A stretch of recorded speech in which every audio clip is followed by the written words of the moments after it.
Bonjour à tous et bienvenue dans cette nouvelle vidéo. Alors aujourd'hui, vidéo dédiée à la programmation VBA et notamment donc à un outil qu'on peut utiliser en VBA qui concerne donc l'outil dictionnaire, Dictionary. Donc vous allez voir, vous allez pouvoir grâce à cet outil euh, et, euh, et un tableau de pouvoir aller filtrer vos données à partir de critères et rendre une liste déroulante l'une par rapport à l'autre dépendante. Okay, donc vous allez voir, c'est assez pratique parce que d'ailleurs vous n'avez pas besoin du coup, vous n'avez plus besoin de créer vos listes uniques lors d'une source et donc du coup ça va vous simplifier évidemment vos recherches et vos calculs.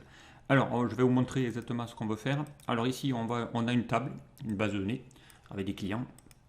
Et ici, donc, si je clique sur cette petite loupe, on va avoir un mini formulaire, alors, tout simple, je vais le présenter un peu plus tard. Donc il y aura une liste déroulante qui va automatiquement vous filtrer toutes vos régions que vous avez dans cette colonne F, d'accord, ici, en valeur unique. Vous allez voir qu'ici, à aucun endroit, il y a des listes déroulantes qui s'affichent. Voilà, donc on va lui faire une recherche qui va chercher, générer une liste unique de la colonne F, d'accord, ici les régions notamment. Ici, je clique donc sur la région. Par défaut, ensuite, on va pouvoir créer une liste déroulante dépendante. Là, je voudrais qu'en même temps, qu'il crée une liste dépendante par rapport ici à la source. Ici, par exemple, je voudrais savoir ici tous les clients qui sont en région Île-de-France et qui ont des sources magazines. Et ici, il vous donne tous les noms et prénoms des clients correspondant à ces deux critères. D'accord. Et ici, je vais pouvoir maintenant aller en sélectionner un pour le mettre ici directement ici, ok, directement.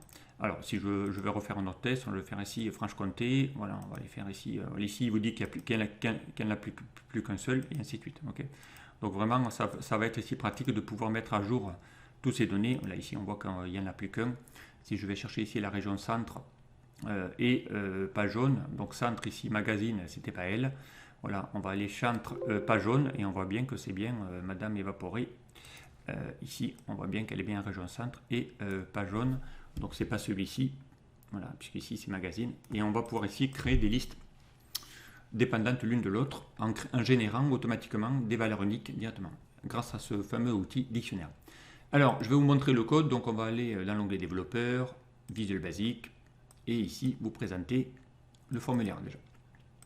Alors le formulaire, vous allez voir, il n'est pas très compliqué à créer. Donc j'ai créé une liste déroulante, donc une combo box, hein, ici une zone de liste modifiable hein, que vous avez là, une combo box, que j'ai renommée CBO région, d'accord. Ici dans le raw source, je n'y ai rien mis parce qu'on va la générer directement dans le code, cette liste déroulante, le contenu. J'ai créé une deuxième liste déroulante qui s'appelle raw source, CBO source, pardon. Et ici, évidemment, lui aussi, pareil, avec un raw source vide, puisque d'ailleurs, on va aller faire ça en code directement. D'accord. Et ensuite, une liste déroulante que j'ai appelée LST nom, qui va faire afficher tous les noms qu'il a vus par rapport à ces deux critères. J'aurais pu en rajouter un troisième, quatrième, peu importe. Et ici, le nom qu'on aura sélectionné juste en cliquant sur la list box. Ok. Alors, eh bien maintenant on va aller voir le code, donc on va rentrer le code. Alors, à l'ouverture du formulaire, donc j'ai créé ici une variable, donc ici déclaration des variables, d'accord. Il va me falloir une variable de type dictionnaire, d'accord, puisqu'on va utiliser l'outil dictionary, d'accord, ici, comme on va voir un peu plus bas. Et une variable i qui va me permettre ici de pouvoir réaliser un compteur, puisqu'on va boucler, hein, on va boucler toutes les lignes de cette colonne région pour pouvoir aller chercher la valeur unique qui se trouve dans cette colonne. Okay. Alors, on va lui déclarer ici les affectations. Okay. Affectation des variables. Donc c'est-à-dire qu'ici, on va lui dire de le faire sur la feuille 1. La feuille 1, c'est là où il y a les datas. Donc je dis avec la feuille 1, on va la mettre en nom de feuille, d'accord. Et ici j'ai déclaré donc des variables globales, ou ici, donc ici on va mettre déclaration des variables globales, c'est-à-dire globales, ça veut dire qu'elles seront visibles dans toutes les autres procédures qu'il va y avoir par la suite. Donc ça vous oblige à la déclarer qu'une seule fois. Donc j'ai déclaré ma feuille de type worksheet, d'accord, puisque c'est une feuille, et ensuite une variable qui s'appelle ma source de type tableau. Donc ici, le fait d'ouvrir une parenthèse, c'est variable de type table ou tableau, peu importe. C'est-à-dire qu'on va lui demander de charger dans ma source plusieurs données, donc un tableau directement avec des colonnes et des lignes, d'accord.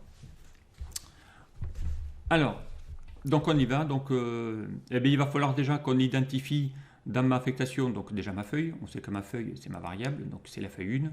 C'est la feuille où se trouvent ici les datas. On la voit ici, hein, c'est bien ma feuille 1, ici qu'on voit. Ensuite, il va falloir qu'on identifie dans ma table, dans ma source, dans mon tableau, combien il y a de lignes dans ma source, d'accord, ici, pour qu'il puisse les parcourir toutes, puisqu'on va faire une boucle for.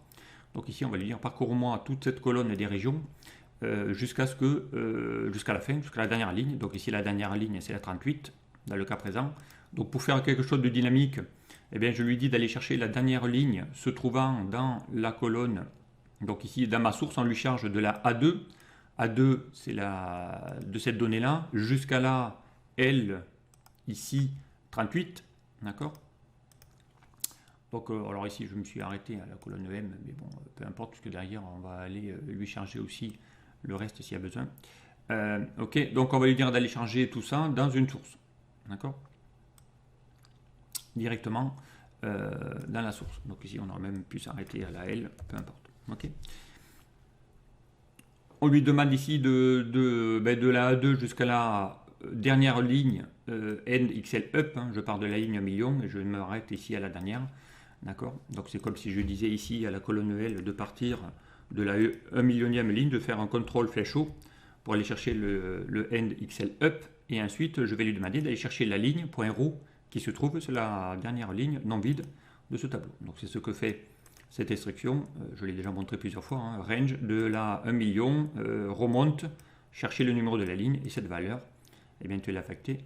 Voilà, donc ici, il y aura L38, si je rajoute une nouvelle ligne, ce sera L39, et ainsi de suite. Ensuite, ici, on affecte aussi le dictionnaire. D'accord, donc on va créer un objet de type scripting dictionary. Alors, le scripting dictionary, pour info, hein, c'est vraiment l'outil qu'on va voir. Qu'est-ce que ça fait, cet outil-là? Voilà, si je valide ici ce dictionnaire-là. Donc la structure du dictionnaire, hein, ça vous permet ici de pouvoir de stocker des données dans la mémoire de l'ordinateur. Donc déjà, ça va être intéressant de pouvoir travailler aujourd'hui directement en mémoire dans l'ordinateur. Ça va calculer beaucoup plus vite. D'accord. Et surtout, ce qui est de plus important, ça peut aussi contenir de grosses quantités de volume, hein, aussi, peu importe. Mais surtout, hein, là vous avez une définition, hein, que j'ai trouvée sur un site, peu importe. Dictionnaire, donc ça vous parle aussi, ça attribue une valeur à une clé. D'accord. De cette manière, il est possible ici d'y affecter un champ par rapport à un autre. Donc il va affecter par rapport à une clé une valeur. Donc ici, hein, ici il donne l'exemple d'un code postal associé à une ville. Donc la clé qui va associer une ville. D'accord. Donc ça va être vraiment assez pratique d'utiliser ce fameux dictionnaire, parce que derrière on va pouvoir créer une association, donc une liste qui va être dépendante d'une par rapport à l'autre, grâce à une clé et une valeur. D'accord. Donc ici, hein, c'est ce que fait cet outil-là. Donc je crée une variable de type dictionnaire, d'accord, et ensuite on lui dit de boucler. Donc ici, on boucle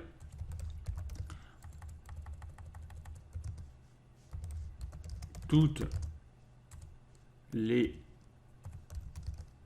valeurs de la colonne 6 ici, et la colonne 6, c'est la colonne des régions.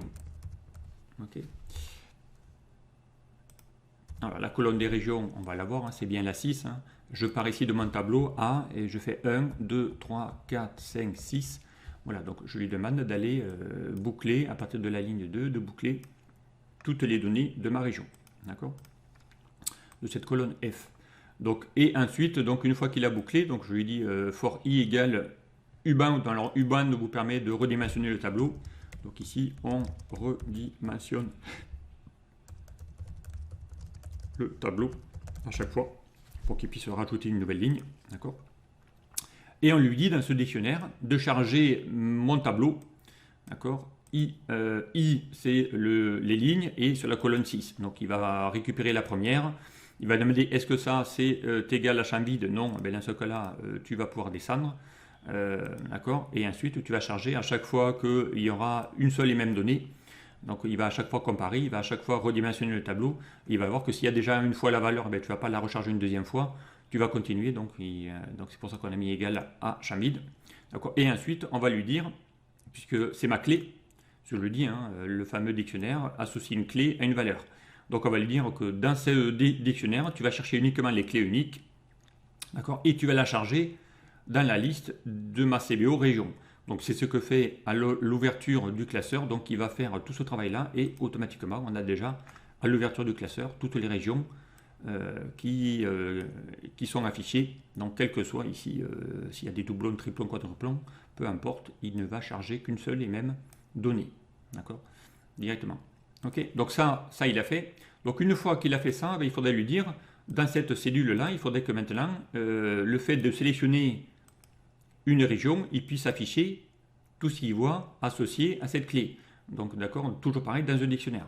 Donc le déclencheur, ça sera le changement de cette liste déroulante, ou le clic sur cette liste déroulante, peu importe, l'un ou l'autre, et bien on va aller le voir. Donc ici, quand je clique dessus, sur le changement de cette CBO, eh bien on va faire exactement la même chose. On va lui dire de mettre une variable dictionnaire. Donc lui, comme il est chargé à mémoire, il faut de nouveau la redéclarer. Déclaration des variables, puisqu'on travaille directement en mémoire vive, donc sans passer par des mémoires tampons. Du coup, il va falloir recréer de nouveau un nouveau dictionnaire directement. Donc avec aussi un compteur, avec aussi l'affectation, voilà, des variables. Okay. Et là, pareil, donc on va boucler, hein, on boucle. Donc la colonne 9 ici. Alors, la colonne 9, vous l'aurez compris, c'est la colonne qui concerne la source. Donc c'est bien la 1, 2, 3, 4, 5, 6, 7, 8, 9. Voilà, on va boucler ici la colonne I, donc la colonne où il y a toutes les sources, pour associer la région à ce qu'il y a à côté. Donc la clé associée à la valeur.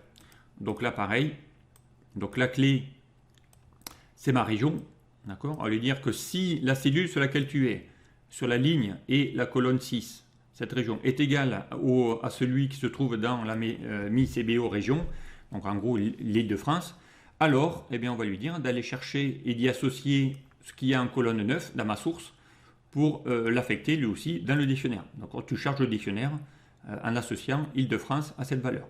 Toujours pareil, égal à champ vide pour ne prendre qu'une seule fois la même valeur. Et ensuite, on va faire la même chose, c'est-à-dire qu'on va prendre la clé de ces dictionnaires-là et l'associer dans la CBO source ce coup-ci, donc c'est-à-dire dans la deuxième CBO que se trouvant ici. Donc il va associer la clé de la région à cette deuxième valeur. Donc c'est ce que fait ici le changement. Dès que je vais chercher Île-de-France, automatiquement il va charger tous les valeurs qui va associer cette clé aux valeurs, d'accord, de la colonne source. Donc c'est ce que fait cette deuxième code. Maintenant qu'on a fait ça, eh bien il faudra lui dire, quand on va ici ouvrir, sélectionner ici une région, voilà, il faudrait lui dire que le déclencheur va me charger tous les noms et prénoms qui se trouvent en face associés aux deux. D'accord. Donc dès que tu vois Île-de-France Magazine, va récupérer tout ce qui est commun aux deux.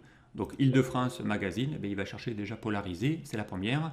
Île-de-France Magazine, il va chercher ensuite Aurore boréale, donc c'est la deuxième, et ainsi de suite, ainsi de suite. Dès que les deux sont associés, les clés associées encore une fois à la valeur, et puis derrière, il va charger. Alors le déclencheur, vous l'aurez compris, c'est ma source, donc ici, hein, ma liste déroulante de ma source, donc on va faire mes formulaires, et je vais vous montrer ici comment voir le code. Ok. Alors, le déclencheur, c'est ma source. Alors, la source, on va le voir. Pareil, donc là, j'ai besoin juste que d'un compteur, il va falloir associer les deux. D'accord.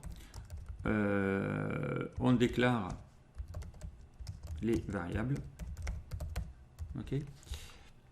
Et ensuite, donc on va lui demander ici, on vide la liste avant rechargement, sinon il va garder l'historique pour effacer l'ancien filtre, d'accord.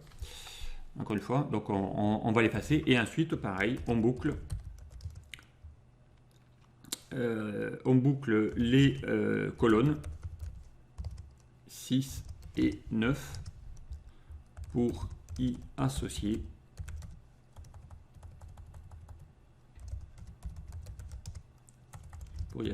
les noms et prénoms des clients. Ok. Donc ici, on va faire toujours pareil, hein. On va mettre ça dans ma source, qui est un tableau qu'on va redimensionner. On va lui dire que si le nom qui se trouve dans ma région, donc dans ma CBO ici, sur la colonne 6, d'accord. Colonne 6, je vous rappelle, c'est la région. Et, donc avec un et pour condition, parce que les deux doivent être réunis, et que la valeur que tu vois en colonne 9 sur la même ligne, qui se trouve exactement identiquement à celle qui est dans ma source, donc je compare les deux. Si on a le nom de la région et le magazine qui sont associés par rapport à Amélie Roland, eh bien on va lui dire de charger ça dans la listbox. Donc on va chercher l'instruction add item qui charge une listbox et on va lui dire de prendre l'info qui se trouve en colonne 2. Colonne 2, c'est le nom. Concaténer avec ce qui trouve en colonne 3, c'est les prénoms. Et dans ce cas-là, il va associer les deux, le nom et le prénom. Ici, je vais lui demander de concaténer les deux. Et à partir de là, eh bien c'est tout. Il va chercher ça dans la listbox automatiquement. Il va parcourir toutes les lignes de la colonne B et C associées aux deux valeurs de la région et de la source. Et avec ça, je peux charger ici une dans la listbox. C'est tout. Et ensuite, le fait d'aller sélectionner dans la listbox un nom, je lui dis, eh ce que tu trouves dans la listbox, va le charger dans la txt nom qui se trouve ici. Donc dès que je fais un clic ici, il va chercher la valeur sur laquelle j'ai cliqué et il va le mettre ici. C'est tout. Voilà, donc ici le code, il n'est pas très long, mais sincèrement, un outil dictionary qui permet de pouvoir rapidement charger ça dans un dictionnaire et y associer une clé à une valeur. D'accord. Voilà, donc ça c'est vraiment des outils à utiliser. On charge ça à mémoire directement, donc du coup ça permet de calculer beaucoup plus vite, de faire des recherches beaucoup plus vite. Et en plus on utilise un outil tableau, donc qui permet aussi de charger les gros volumes. Voilà, donc voilà ici comment on fait pour rechercher dans un tableau sans avoir à créer des listes roulantes. Sinon on aurait dû créer une liste roulante de cette colonne là et une deuxième pour cette colonne là pour associer l'une et l'autre en faisant une liste dépendante l'une de l'autre que j'avais déjà montré lors de vidéos. Voilà ici cet outil qui vous permet ici de pouvoir utiliser l'outil dictionnaire pour charger des données et filtrer vos données de vos sources.